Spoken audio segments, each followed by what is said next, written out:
تو آج کے جمعہ المبارک میں اعمال صالحہ کے اخروی فوائد کیا ہیں، مرنے کے بعد نیک اعمال کا کیا اثر ہوگا، اس پر گفتگو کی جائے گی۔ جس طرح اللہ تعالیٰ نے انسان کو مکلف کیا ہے کہ وہ نیکی کرتا بھی ہے اور بچاتا بھی ہے، اس کا اثر دنیا میں ہوا۔ فرمایا کہ اثر تو جب آپ اجر و ثواب کی بات کرتے ہیں نا کہ تم نماز پڑھو اتنا اجر ملے گا، زکوٰۃ دو اتنا اجر ملے گا، روزہ رکھو اتنا اجر ملے گا، اور پھر اسی طرح حج بیت اللہ کرو اتنا اجر ملے گا، تو یہ اجر نظر نہیں آتا۔ بس اوقات کہا جاتا ہے کہ آپ کو اس کا ثواب مل جائے گا۔ اب ثواب کیا ہے؟ تو عزیزان محترم، یہ وہ کرنسی ہے جو روز قیامت چلے گی۔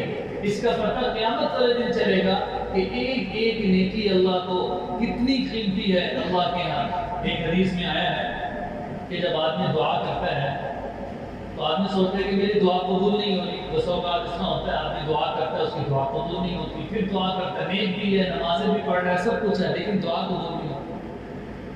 تو میں کہ جب آدمی دعا کرتا ہے تو اس کی دعا کرنے کے 3 درجات ہیں۔ سب سے پہلا درجہ یہ ہے کہ یہ جو اللہ سے مانگے گا اللہ اس کو فوراً دے دیں گے۔ اے اللہ مجھے یہ چیز چاہیے، اللہ اس کو دے دیں گے۔ اللہ یہ میرا مسئلہ ہے، اللہ اس کو حل کر دیں گے۔ پھر آدمی بڑا خوش ہوتا ہے کہ میری دعا قبول ہو۔ فرمایا کہ دوسرا درجہ کیا ہے؟ جب آدمی اللہ سے دعا کرتا ہے، راز و نیاز کرتا ہے، اس کی وجہ سے اس بندے پر مصیبت آنی ہوتی ہے، کوئی مشکل آنے والی ہوتی ہے، کسی مسائل میں گرفتار ہونے والا ہوتا ہے، اس کے گھر میں کوئی بیماری آنی ہوتی ہے، اللہ اس کی دعا کی برکت سے یہ مسائل، مشکلات اور بیماری کو ہٹا دیتے ہیں۔ اس کو پتہ نہیں چلتا، دعا کر رہا ہے، اس دعا کی برکت سے جو مصیبت آنی ہے، جو بیماری آنی ہے، اللہ اس کو ٹال دیتا ہے۔ اور پھر فرمایا کہ دعا کا تیسرا درجہ کیا ہے کہ روز قیامت جب یہ دیکھے گا کہ میری دنیا میں ایک چھوٹی سی دعا کے بدلے میں اللہ مجھے اتنا اجر دے رہے ہیں، تو یہ افسوس کرے گا اور کہے گا کاش کہ دنیا میں میری کوئی بھی دعا قبول نہ ہوئی ہوتی اور آج روز قیامت مجھے اس کا اجر و ثواب بڑھا چڑھا کر دے دیا جاتا۔ اسی لیے محترم، دنیا اور آخرت یہ دونوں قیمتی بنانے ہیں۔ دنیا میں بھی اللہ کو راضی کرنا ہے، اور مزہ تب ہے کہ جب اس حال میں مرا کہ اللہ اس سے راضی ہوں۔ اور پھر فرمایا کہ نیک اعمال کے اخروی فوائد میں سب سے پہلی چیز کیا ہے؟ دیکھیے جب آدمی مرتا ہے نا تو سب سے پہلے مرتے ہی اس کے آخرت شروع ہو جاتی ہے، اور اس کی جو پہلی منزل ہے اس کو قبر کہا جاتا ہے۔ وہی قبر ہے کہ جس کے بارے میں جناب رسول اللہ صلی اللہ علیہ وسلم صحابہ کو فرمایا کرتے تھے، انما القبر روضۃ من ریاض الجنہ او حفرۃ من حفر النار۔ تم یہ جو قبر ہے اس کو مٹی کا ڈھیر نہ سمجھو کہ یہ مٹی کا ڈھیر ہے، میں کہ نہیں، یہ تو جنت کے باغوں میں سے ایک باغ ہے یا جہنم کے گڑھوں میں سے ایک گڑھا ہے۔ اب آدمی کی مرضی ہے کہ اس کو جنت کا باغ بنا لے یا اس کو جہنم کا گڑھا بنا لے، جنت کا باغ یا جہنم کا گڑھا۔ میں کہ جو آدمی اعمال صالحہ کا اختیار کرے گا اس دنیا میں، تو میں کہ دنیا میں تو اللہ اس کو چین اور راحت دیں گے، لیکن مرتے ہی اس کی قبر پر سکون ہوگی۔ یہاں تک کہ حدیث میں آپ صلی اللہ علیہ وسلم نے فرمایا، انما المیت یسیر الی القبر، جب آدمی کو قبر کی طرف لے جایا جاتا ہے، یا دوسرے الفاظ یہ ہیں کہ جب مرنے والے کو قبر تک لے جایا جاتا ہے، دفنا دیا جاتا ہے، اب اگر وہ نیک اعمال اختیار کر رہا ہے، میں کہ وہ بیٹھ جاتا ہے خوشی سے، اور اس کو کوئی غم ولا خوف علیہم ولا هم يحزنون، اس کو کوئی پریشانی اور کوئی غم نہیں ہوتا۔ آپ صلی اللہ علیہ وسلم نے بھی قرآن پاک میں جو وحی نقل کی ہے، فرمایا کہ جب آدمی دنیا سے جاتا ہے، جب اس کی موت کا وقت قریب ہوتا ہے، جس کو ہم کہتے ہیں کہ نزع کی حالت میں ہے، یہ مرنے کے قریب ہے، فرمایا کہ اس وقت اگر یہ نیک ہے تو اللہ فوراً نیکی کے فرشتے بھیج دیں گے کہ جاؤ میرے بندے کی روح کو قبض کرو، اور اس طرح آسانی کے ساتھ روح کو قبض کرو کہ پتہ ہی نہ چلے، جیسے کہ آٹے کے اوپر بال ہو اور اس کو پکڑ کے ہٹا دیا جائے۔ میں کہ نیک بندے کی روح ایسے نکلتی ہے۔ آپ نے بھی دیکھا ہوگا کئی اللہ والے ہیں، وہ جب دنیا سے جا رہے ہیں کلمہ پڑھتے جا رہے ہیں، اللہ اکبر کہتے جا رہے ہیں، آسان موت ہے، گھر میں انتقال ہو گیا۔ اور مشکل موت کیا ہے کہ خود بھی پریشان ہے، سب فیملی والے بھی پریشان ہیں، لوگ پریشان ہیں کہ یہ کس اذیت میں مبتلا ہے، جس طرح کوئی قوم میں چلا جاتا ہے، اللہ تعالیٰ آپ سب کی حفاظت فرمائے۔ تو فرمائے کہ یہ عافیت والی موت یہ اللہ کی سب سے بڑی نعمت ہے۔ میں کہ اللہ فوراً فرشتوں کو بھیجتے ہیں اور وہ کیا نقل کرتے ہیں، سورۃ الفجر کی آخری آیت ہے، یا ایتھا النفس المطمئنہ، وہ کہیں گے اے نفس مطمئنہ ارجعی الی ربک راضیۃ مرضیہ، تو اپنے رب کی طرف لوٹ جا راضی خوشی۔ یہ نفس کی بات ہوگی، یہ جو اندر روح ہے۔ فادخلی فی عبادی وادخلی جنتی، کہ تم میرے نیک بندوں میں داخل ہو جا اور جنت میں داخل ہو جا۔ یہ روح کو کیا کہا ہے؟ دیکھیں دنیا کی زندگی میں جسم اصل ہے، روح اس کے تابع ہے۔ میں کوئی کام کرتا ہوں نا تو یہ میرا جسم کام کر رہا ہے، روح اس کے تابع ہے۔ میں گناہ کروں گا تو میرا جسم گناہ کر رہا ہے، روح کا کوئی قصور نہیں، روح اس کے تابع ہے۔ حدیث میں بھی آتا ہے کہ روح ملامت کرتی ہے آدمی کو کہ اللہ کا خوف کر، اللہ سے ڈر، مجھے گناہوں میں نہ لگا۔ اور جب آدمی نیک عمل کرتا ہے تو اس کی روح بھی نیک عمل کرتی ہے۔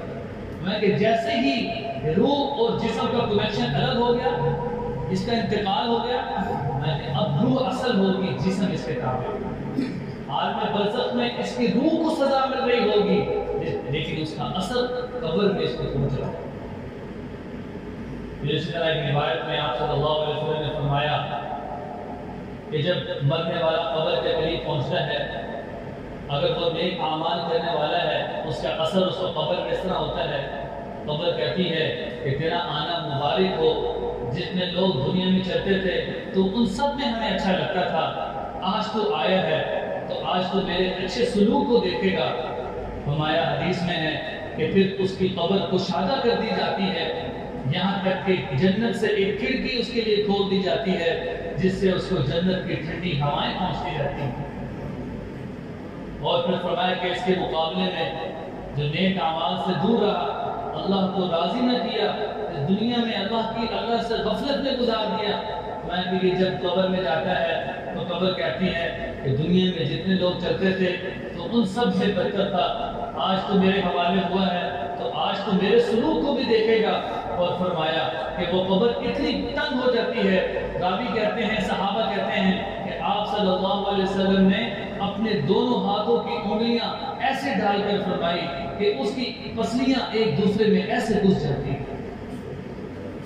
تو اسی طرح محترم یہ میں عرض کر رہا ہوں کہ اعمال صالحہ کا اخروی فوائد کیا ہیں، اور آخرت کی منازل میں سب سے پہلے جو منزل ہے وہ قبر ہے۔ آپ صلی اللہ علیہ وسلم نے فرمایا کہ جو آدمی عشاء کے بعد سورۃ الملک پڑھنے کا اہتمام کرے گا، اللہ تعالیٰ اس کو قبر کے عذاب سے بچا لیں گے۔ وہ یہ سورت جھگڑے گی اور کہے گی کہ یہ میری تلاوت کرتا تھا، خبردار اس کو کس نے عذاب دیا، تو وہ اس کو قبر کے عذاب سے روک لے گی۔ بہت ساری روایات ہیں۔ پھر فرمایا کہ جو آدمی 5 وقت کی نماز کا اہتمام کرے گا، اب دیکھیں اس میں بھی آپ صلی اللہ علیہ وسلم نے دونوں باتیں سمجھائی ہیں، دنیا بھی سمجھائی ہے اور آخرت میں بھی۔ آپ صلی اللہ علیہ وسلم نے فرمایا کہ جو آدمی 5 وقت کی نماز کا اہتمام کرے گا، اللہ اس کو 5 انعام دیں گے۔ اب اس میں 2 بنیادی باتیں ہیں۔ سب سے پہلی بات یہ ہے کہ آپ صلی اللہ علیہ وسلم کے سامنے زندگی تھی، دنیا تھی، کہ لوگوں کو مسائل دنیا میں پیش آتے ہیں، رزق کی پریشانی ہے اور بہت ساری مشکلات ہیں۔ آپ صلی اللہ علیہ وسلم نے سب سے پہلے دنیا کا مسئلہ حل کیا کہ جو نمازوں کا اہتمام کرے گا، اللہ اس کی رزق کی تنگی کو دور کر دے گا۔ یہ نماز پر اللہ نے روزی کا وعدہ کر رکھا ہے۔ عزیزاً محترم، اگر میں اس یقین کے ساتھ نماز پڑھوں گا کہ اس نماز میں یہ سارے مسئلوں کا حل ہے، تو واقعتاً اللہ اس سے مسئلوں کو حل کرے گا۔ اور پھر فرمایا کہ اسی طرح جب یہ نیکی ہے چونکہ نماز پڑھنا، اس نیکی کا اجر قیامت والے دن کیا ملے گا، اور ابتدا اس کی عذاب قبر ہے، اللہ عذاب قبر کو ہٹا دیں گے۔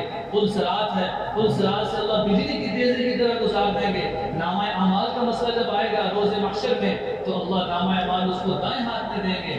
اور پھر فرمایا کہ آخرت میں کیا ہے، سب سے اہم چیز کیا ہے کہ اللہ نے جس بندے کا حساب شروع کر دیا وہ پھنس گیا، تو میں کہ اللہ سے یہ مانگو، اے اللہ ہمیں بغیر حساب کتاب کے جنت میں داخل فرما۔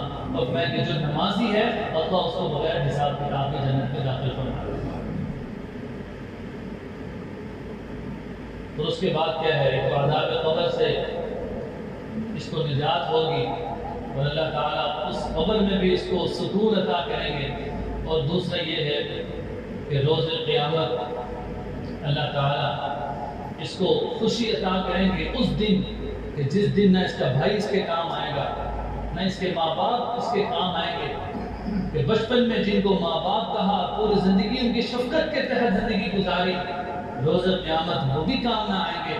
سورۃ العبس میں اللہ نے فرمایا یوم یفر المرء من اخیہ، پھر فاذا جاءت الصاخہ، اچانک ایک چیخ آئے گی، یوم یفر المرء من اخیہ، آدمی اپنے بھائی سے بھاگے گا، وامہ وابیہ، اپنی ماں سے اور اپنے باپ سے بھاگے گا، وصاحبتہ وبنی، اپنے ہم سفر سے اور اپنے اولاد سے بھاگے گا۔ حالانکہ اولاد سے محبت کرتا ہے، اس کے دکھ کو اپنا دکھ سمجھتا ہے، وہ ماں جو پوری زندگی شفقت میں گزارتی ہے، میں کہ روز قیامت کسی کو کوئی پرواہ نہیں ہوگی۔ لِكُلِّ امْرِئٍ مِّنْهُمْ يَوْمَئِذٍ شَأْنٌ يُغْنِيهِ، ہر آدمی کی ایک الگ شان ہوگی۔ وجوہ یومئذ مسفرہ، بعض وہ لوگ ہوں گے کہ جن کے چہرے بڑے بشاش بشاش ہوں گے، ضاحکۃ مستبشرہ، وہ مسکراتے ہوں گے اور ان کا چہرہ کھلا ہوگا۔ پھر فرمایا وجوہ یومئذ علیہا غبرہ، ان میں کچھ لوگ وہ بھی ہوں گے کہ جن کے چہرے گرد آلود ہوں گے۔ وجوہ یومئذ علیہا غبرہ، آگے فرمایا اولئک ھم الکفرۃ الفجرہ، یہ وہ لوگ ہیں جو کافر ہیں اور جو فاجر گناہگار فاسق ہیں۔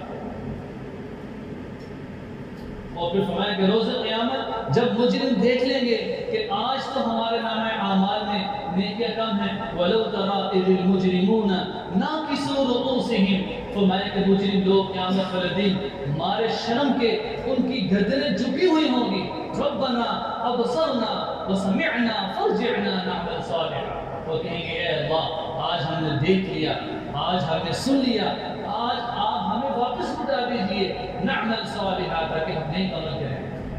نیک عمل سے کیا پتہ چلا کہ اعمال صالحہ کا اثر اخروی زندگی میں بھی کام آئیں گے، تو اس پر بات ہوگی۔